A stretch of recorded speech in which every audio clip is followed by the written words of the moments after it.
Welcome to my YouTube channel.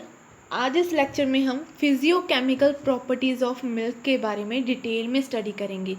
मैं आपको एक ब्रीफ में बता दूं कि food science and technology ICAR ASRB net examination के सिलेबस में से यूनिट 3 का part A milk and milk product उसको हमने स्टार्ट किया हुआ है। ये उसी का ही एक पार्ट है जिसमें हमने आज कवर करना है फिजियोकेमिकल प्रॉपर्टीज़ ऑफ मिल्क। इसके ऊपर मैंने पिछले वीडियोस में काफ़ी कुछ कवर करवा दिया है, आप चाहो तो उनको भी देख सकते हो। चलिए लेक्चर स्टार्ट करते हैं। Physical state of milk. First of all जो फिज़िकल स्टेट है मिल्क की वो क्या होती है। वाटर एक कॉन्टिन्यूस फेज होता है जिसमें बाकी सारे कॉन्स्टिट्यूएंट्स या तो डिज़ोल्व हो जाते हैं या फिर सस्पेंड हो जाते हैं। लैक्टोज एंड अल्फा पोर्शन है जो मिनरल सॉल्ट का, वो भी सॉल्यूशन फॉर्म में मिलता है।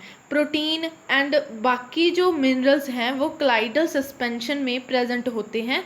फैट है जो वो इमल्शन की फॉर्म में प्रेजेंट होता है मिल्क में। Second is acidity and pH of milk.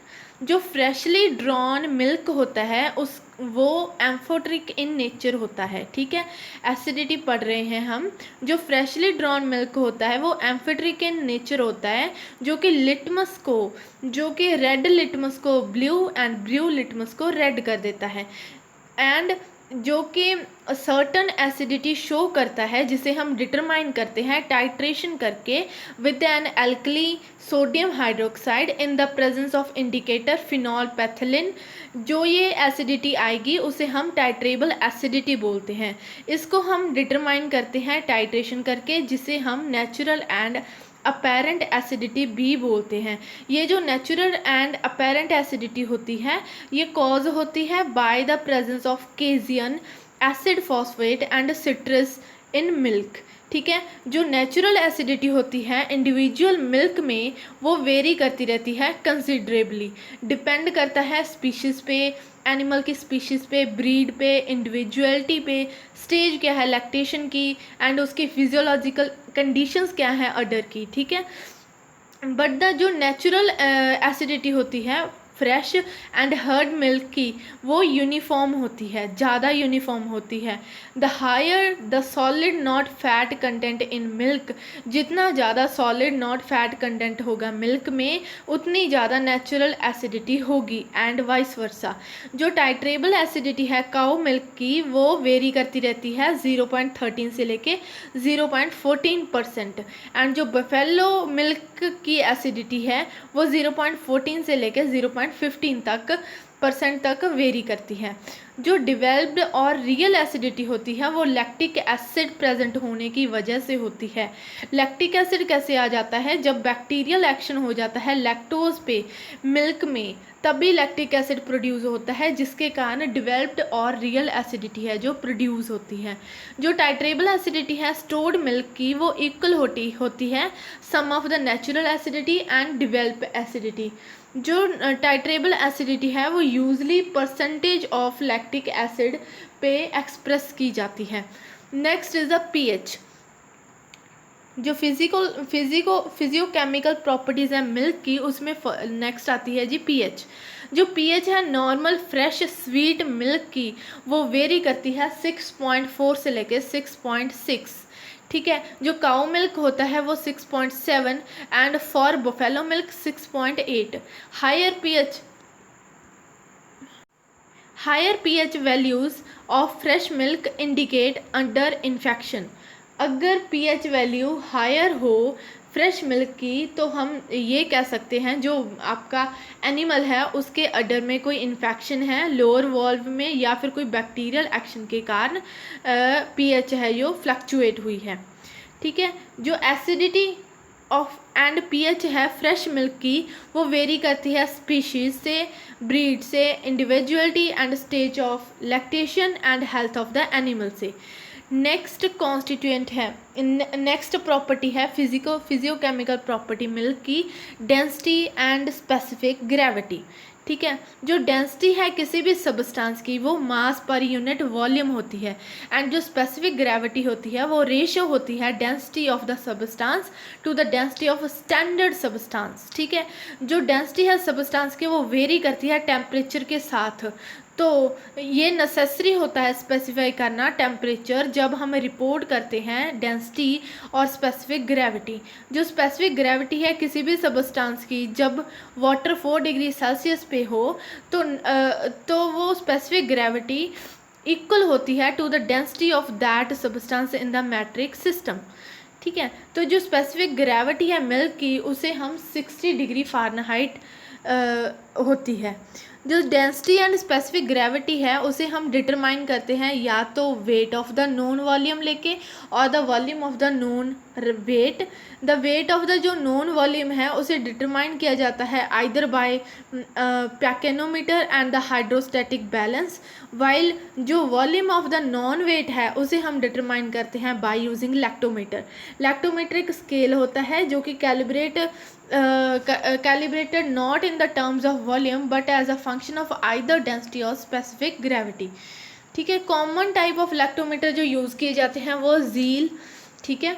जो मिल्क है वो हैवियर होता है वाटर से, तो जो एवरेज स्पेसिफिक ग्रेविटी है मिल्क की वो रेंजेस करती है from 1.028 to 1.030 for cow milk and 1.030 to 1.032 for buffalo milk and 1.035 to 1.037 for skim milk. जो स्पेसिफिक ग्रेविटी है वो इन्फ्लुएंस होती है by the proportion of its constituent each of which has a different specific gravity. Approximately जो water की specific gravity है वो 1.000 है, जो फैट की स्पेसिफिक ग्रेविटी है वो 0.93 है, प्रोटीन की स्पेसिफिक ग्रेविटी 1.346 एंड लैक्टोज की 1.666 है। ठीक है। एंड जब जो मिल्क है फैट है वो एक लाइटेस्ट कॉन्स्टिट्यूएंट होता है, more there if of it the lower the specific gravity will be. जितना ज़्यादा मिल्क फैट होगा उतनी ज़्यादा है जो स्पेसिफिक ग्रेविटी कम होगी, एंड वाइस वर्सा। जो बफेलो मिल्क होता है उसमें ज़्यादा फैट होती है देन काउ मिल्क, तो जो स्पेसिफिक ग्रेविटी है बफेलो मिल्क की वो भी कम होगी।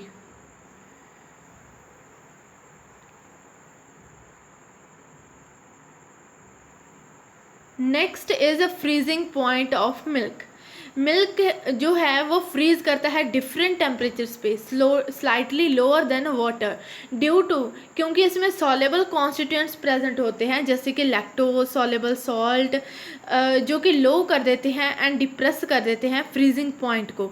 जो एवरेज फ्रीजिंग पॉइंट है depression of Indian cow milk का वो 0.547 डिग्री सेल्सियस है, एंड बफेलो मिल्क का जो फ्रीजिंग पॉइंट है वो 0.549 डिग्री सेल्सियस है।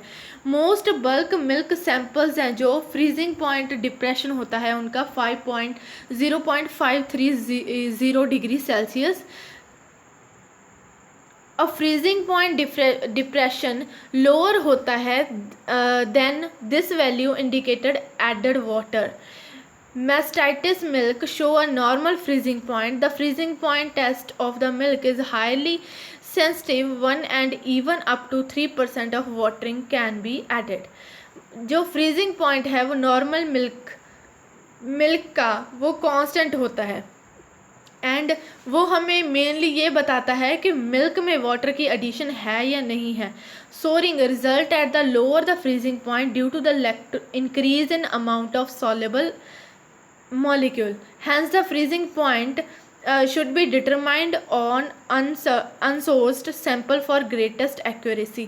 Boiling and sterilization increase the value of freezing point depression, but pasteurization has no effect. The fat and protein content of milk has no direct effect on the freezing point of the milk.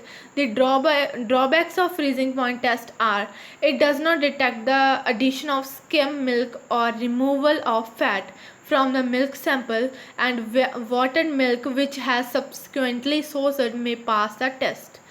Next physiochemical property of milk is color of milk. जो colour है वो blend होता है individual effect से, ठीक है। Colour है जो वो क्लाइडल केजियन पार्टिकल होता है जो कि डिस्पर्स होता है फैट ग्लोब्यूल्स में एंड स्कैटर करता है लाइट को। जो कैरोटीन होता है वो इम्पार्ट करता है येलोइश टिंट। मिल्क का जो कलर है वो येलोविश क्रीमी कलर से क्रीमी वाइट तक वेरी करता है। जो इंटेंसिटी है येलो कलर की काउ मिल्क में वो डिपेंड करता है कि वो कैसी फीड खा रही है एंड कैसे कौन सी वो ब्रीड है, साइज ऑफ फैट ग्लोब्यूल्स उसके कैसे हैं, फैट की परसेंटेज कितनी है मिल्क में।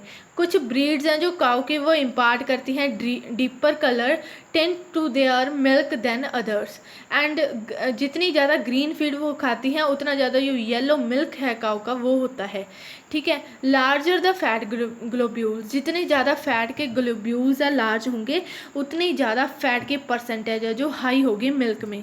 Greatest intensity of yellow colour, तो उतना ही येलो कलर की जो इंटेंसिटी है ज़्यादा होगी। स्किम मिल्क का कलर है जो ब्लूइश होता है एंड वे का कलर ग्रीनिश येलो कलर होता है, ठीक है।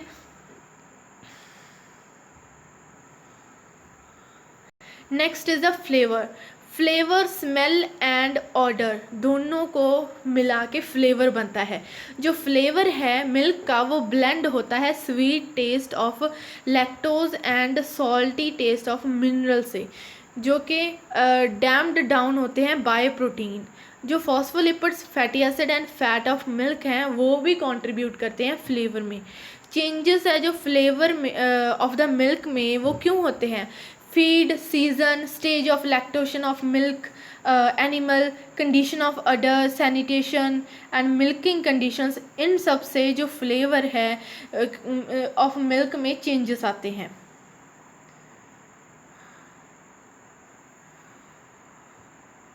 सोर्सेस कौन से हो सकते हैं एबनॉर्मल फ्लेवर के, जैसे कि बैक्टीरियल ग्रोथ हो जाती है अगर मिल्क में तब, फीड या फिर अब्जॉर्ब्ड, या फिर chemical composition, processing and handling, chemical changes, addition of foreign material.